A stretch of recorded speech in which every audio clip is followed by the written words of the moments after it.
Hi, Lisa here. Thanks for jumping on to today's Facebook Live. My name is Lisa McCarthy, and I am the founder of YourAddict.com, which is an online resource for people looking to start and grow their clothing line. I offer a bunch of free resources on there in my free resource library. I do weekly trainings on my Facebook Live that I also share back on the blog. And I also offer coaching and consulting to both startup clothing companies and larger organizations that need support with setting up the operations of their business and really how to get stuff done in making your clothing line. So thanks for joining me today. I'm really excited to have you here. Today we're going to be talking all about how to get factories to actually respond to your emails. So I know that this is a big challenge for people that are just starting out. Some of them have concerns around still feeling really small and like no factory is going to want to talk to them. Some people also think that they don't know enough, so maybe they're not ready to reach out because they don't even know what to ask or what to say. So I'm going to cover some of that today and also dispel some of the myths that you need to know everything and talk a little bit about what a factory partner can help you with. So it might make it a little less scary to you to reach out to them because you're going to know how they can help you along this process. And it's really not that you need to know everything, but they're going to be your partners in helping make your clothing line more successful. Sorry, I'm just going to jump down to my notes here, make sure that I'm not missing anything. Another concern that comes up for people is that they feel like they're going to look unprofessional. So I'm going to cover a couple of things today to help you look like you are coming across as an actual brand and not just a girl sitting in her dining room like I am. And I think that with a factory that's getting inundated by a bunch of different people, it's really good to be a little bit more polished so that they know that you're serious and you mean business and that you're not just another person trolling for a quote and that you really do want to work with them. So we'll talk a little bit about how to come across in a professional manner when you're talking to these factories.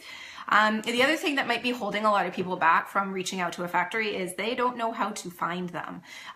So I'm also putting together a really exciting resource of North American suppliers that you can really reach out to right away and start making those connections and get them to support you in making your clothing line. So I'm going to be tidying that up a little bit and throwing it onto my website to share with you guys. So if at the end of this live show you're feeling like you're ready to take that next step and reach out to somebody, there's going to be some homework in terms of prep, but then you'll actually have a list of suppliers that you can start sending those emails out to and actually get a response back and start moving forward. So the first thing that I wanted to talk about today is really crafting a pitch email that you can send out to multiple suppliers without feeling like you're restarting from scratch every single time. So the most important thing that I want to get across in that pitch email is really coming across professional, keeping it short and to the point, and sharing enough about your brand and what you're looking for so that they can give you the right answers and you're going to know right off the bat if you guys are a good fit. So in that pitch email that you'd be crafting, you'd be putting in there an introduction to yourself. So, hi, I'm Lisa McCarthy, and this is my business. You really want to give them a quick look if you have any background that you feel like makes you qualified to be stepping into this space. So if you have any experience in the industry, I'd share maybe just one sentence about what your background is so that they know that you have a little bit of experience. If you don't have any experience, that's fine. You can always craft that in a way that's that kind of beefs you up a little bit more. So if you're maybe doing a children's clothing line, you can talk about how you are a mother that has recognized that there's an opportunity in this category. Just really speak to how you're adding value to what this clothing line is that you're looking to go after. The next thing I would like you to put in there after introducing yourself is introducing your brand. So really, what's that elevator pitch for what your brand is selling, and that's something that you would want to craft ahead of time. That's really like one sentence that sums up what you do and who you are. Sorry, I just want to make sure that I got everything going on here. Just bear with me for 1 sec. Great. Perfect. There we go. So you will have in that your introduction to yourself, your introduction to your brand, and then right after that is to go into your request. So it is to keep it super simple. This is who I am, and then this is what I need. So this is where you're going to need to get really clear on what are you asking this factory to do for you. And there are there's a lot of variation in terms of what different factories offer from a service perspective. Some of the services that they offer are pattern making. So they will actually make the pattern for you if you give them enough information, and the amount of information that you need to give them for them to be able to do that it varies. So you could be very detailed. You could be giving them a full technical sketch with all of your measurements and all of your construction details. And then they're going to be able to very accurately create for you what you need. On the flip side, if you're somebody who doesn't have that expertise and doesn't have the money to invest in having somebody support you in creating that, you can also go to them with something as simple as a sample that you've purchased, that you want to do something similar to, and you want to make comments, example like take off the pockets or add pockets, things like that. You can even go just as simple as buying a sample and having that sent to them. So one of the things that they can support you with is pattern making. They can also support you with the prototyping, so making your first sample. Some factories do that whether or not you're going to be placing production with them, and some factories will only do it if you're going to be placing the production with them going forward. So that's something to get clear on. And then obviously what we're really looking for is for that factory to be able to do your production volume. So you'll be placing an order to them so that they can then do 100 pieces for you, 200 pieces, 1,000 pieces for you, and then that's the orders that you would take to your online store or to the boutiques that you're selling to. So what you really want to get clear on is what services are you asking them to provide, and then detail that out. I'm looking for support with pattern making, with prototyping, with my bulk production. So write that next into the email. And then you're going to want to go into the probably most important burning question that's been holding you back from reaching out is, and what is your minimum order quantity? Sorry guys, my storage on my phone. Can I get that there? There we go. What's their minimum order quantity, so that you understand if you guys are even in the same realm of being able to work together. So if you're looking for somebody who can support you with 50 pieces, you want to get that right off the bat. If there's somebody that's not going to take an order unless it's 1,000 pieces. So I wouldn't even necessarily, sorry, the sun is like coming out in here. It's getting kind of crazy and bright. I wouldn't ask you to tell them what you're looking for from a minimum order quantity, but ask them what their minimum is, and then know that there's usually room to negotiate with some sort of surcharge or upcharge. So ask them what their minimum order quantity is after you have said, this is the service that I'm looking for. And then the next question is, what's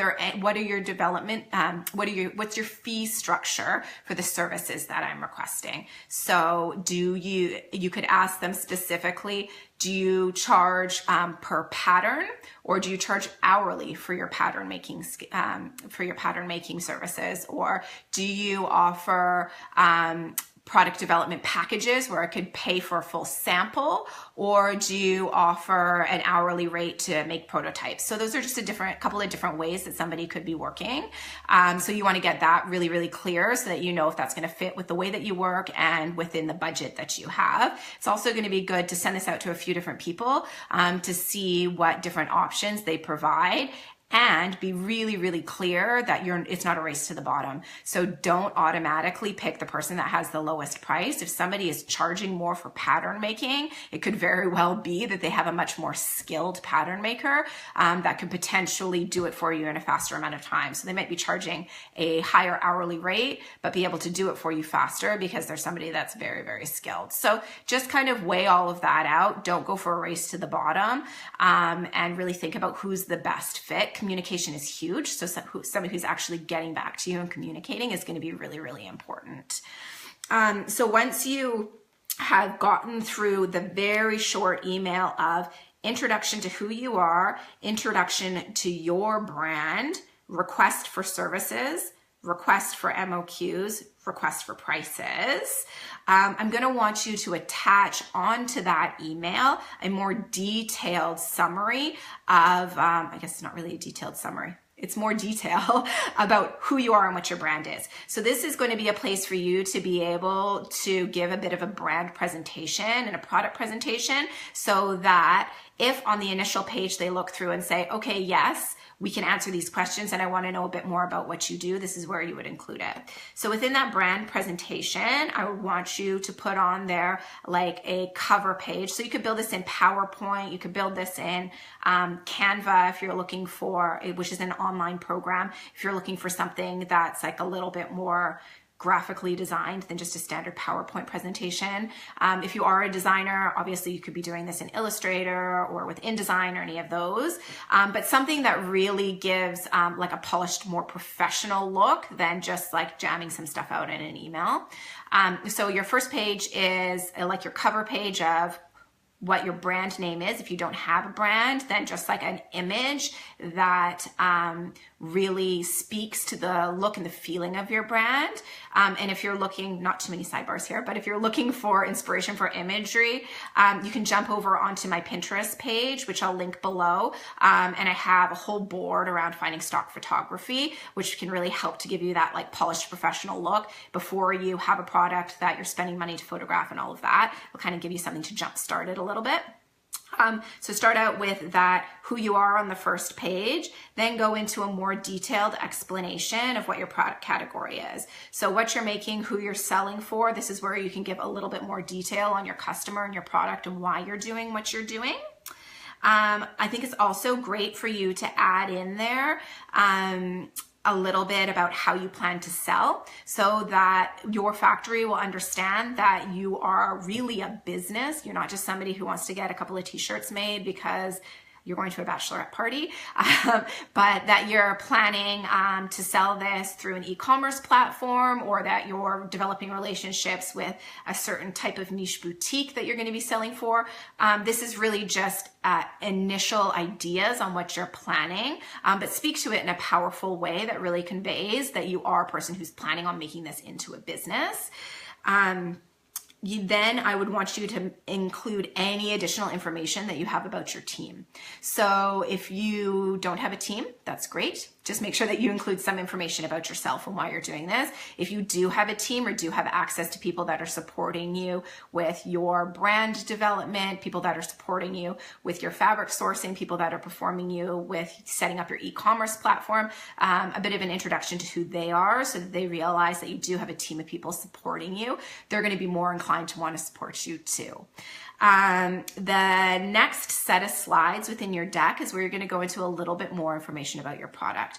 And if you do have super detailed tech packs with full measurements, I wouldn't recommend putting that in here. What I think that this should be is really maybe one image for each style, whether that's like a quick sketch if you have it, or a clear photograph of a sample that you've purchased, as well as some information about that. So you want to include what your fabric information is, because that's going to be important for the factory to understand whether or not they have the machinery and the skills to manage that.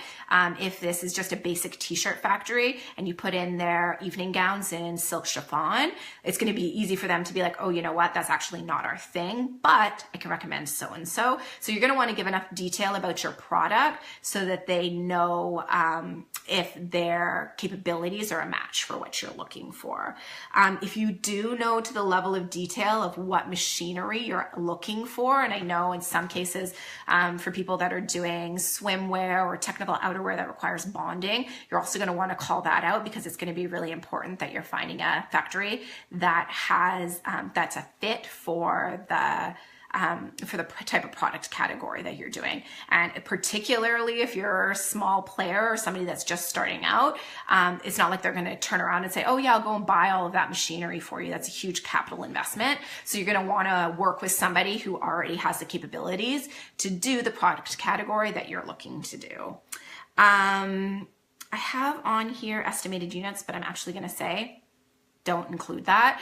You want to get the ball rolling, starting with them telling you what their minimum orders are, and then you can negotiate from there. I wouldn't put too much information forward, particularly for a small designer, around how many units you are. If you do have a really compelling order that you're planning on placing, you think that's going to move the needle in terms of getting them to jump on board and want to sign up, then I would include that. But I'm guessing that most of the people that I'm talking to are talking about pretty small quantities at the beginning. So I would say don't even include that. Just ask them what their minimum order quantity, which they often refer to as their MOQ is. And then that's going to give you a little bit of visibility into what, whether or not you guys are going to be a fit for each other. So the main thing in there is really to keep that text of your email short and sweet.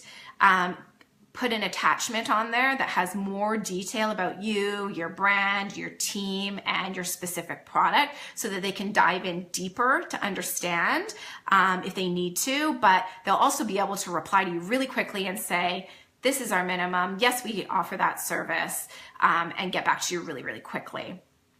So that's what I would recommend putting into the email. I would say draft it up, put together your presentation, and then you'll be able to fire that out to a few different people pretty easily. I would also recommend that if you haven't heard back from a factory within 2 days, set a reminder for yourself to call them personally. And doing the follow-up call to say, hey, I sent you this email, want to know where you guys are in terms of looking at it. Do you have any questions about what I sent you? Then you really have a conversation starter that there's already something sitting there. They might want to go and grab that, or you might want to set up another call when they've had a little bit of time to look through that. So I would say jump on the phone if they haven't gotten back to you. My guess is that they will be getting back to you if they do have open capacity. And if they are in a really busy time, they sometimes just need people to follow up and show that they're really, really interested and that they're not just trolling a bunch of people for information, but they're not planning on actually placing an order. So the next thing that I wanted to talk about was just really a couple of things that you can do to really amp up your credibility. So if you do have a website already secured for your brand, so if you do have a name and you've dropped your domain name that you've already secured it somewhere, even if you don't have your website built out, I would recommend setting up an email account tied to that domain name so that you can be sending this email from your business account. So rather than sending it from jane@gmail.com, you'll be able to send it from your jane@whateveryourbrandis.com, and that's going to make them recognize again that you're a legitimate business that isn't just somebody going for lots and lots of different information from a bunch of different suppliers. I would also recommend putting like an official email signature on your email, whether you have a logo developed or not, even if it's just like in a font that is in line with what you're thinking. And again, this can all be changed, but it's really just something so that there's a visual at the bottom of your email that says, hey, I'm Jane, and this is the link to my website, and this is the name of my brand, and here's our logo, so that when they're reading through it, they go, oh yeah, okay, again, this is a legitimate business, or this is somebody who's putting some time and effort into building their brand. So I would include that on there. That's a pretty easy thing to do. Even if you don't have your domain name secured and you do have to send from your Gmail account, I would recommend, even just for these emails, creating a signature that you send out with it so that they have a little bit more information about your brand. If you don't have a website set up, but you're planning on building a clothing line that's in line with one of maybe your social media brands. So I know that there are some people that follow along with your attic that have like a big social media presence, that they're looking to branch out and create products and clothing lines that they can then sell through their social media channels. I would recommend for those people to include at the bottom of their email links through to their social media so that these people again can see that you do have a following and a base to be building your business off of. That does give you additional credibility. So those are sort of 3 different bonuses to make yourself look a little bit more professional. So just to recap again, is putting in an email address that is from your brand's website, putting a custom signature in there that is linked back to your brand. And if you don't have either of those things, linking back to your social media accounts if they are relevant to your brand. If they're not relevant to your brand, don't include them. Don't include it if it's just pictures of your dog and you're talking about making evening wear, not relevant. If it is relevant, include it in there. So that is what I wanted to cover today. Just want to ask if there's any questions. I know one of the big benefits of jumping onto the live is being able to ask me any questions. So feel free to throw any comments in there, and I'll just take a second to see if anybody wants to drop any comments in that I can answer while we're online. And if not, then I again just wanted to give a little shout out to the list that I'm compiling of small scale factories within North America that I'm going to be posting up on my website. So if you do feel like you're getting a little bit more confident, you're getting a little bit more clear on what your request is, and you want to take that next step forward to actually start working with a factory, I will have factories linked there that you can actually just start to check out their website, grab their emails, and start sending out some of these really exciting emails so that you can start to get feedback back. Again, remember, these are just steps to creating your clothing line. So sending out an email to a supplier saying, hey, I'm looking at this service does not mean that you're committed to spending $10,000 on a production with them. It means that you're committed to understanding what they can offer you and how they can support you in bringing your clothing line to life. There's so much knowledge that they can bring to you. If you're not a technical expert, if you're and you need somebody to help with your pattern making and creating your tech packs, they'll be able to support you. If you're having a difficult time finding your fabric, they work with a ton of different fabric suppliers. They may be able to help you. If you don't know where to get a label, they're a great person to talk to. They're really the person that's going to like bring all of the pieces together for you. So they are just great people to start the conversation with. I'm going to be doing some more live videos about what to watch out for because they are often moving very, very quickly and trying to keep their production going and don't necessarily think about all of the little things that you're going to be thinking about to keep your brand top quality. So there are things that you're going to want to watch out for. So I'll be talking about those on some coming up Facebook Lives and in some blog posts. But again, just take a look over on the Uratic site. If you are signed up for my email list, I will make sure that that gets out to you as soon as it goes live on the site. And if you're not signed up, you can head over and do that right now. Hop on to, I think it says learn more at the top of the Facebook page. You can click on that and sign up right within that link. Oh, you're welcome. Thank you. Is it Coeva? Thanks so much for commenting. I appreciate it.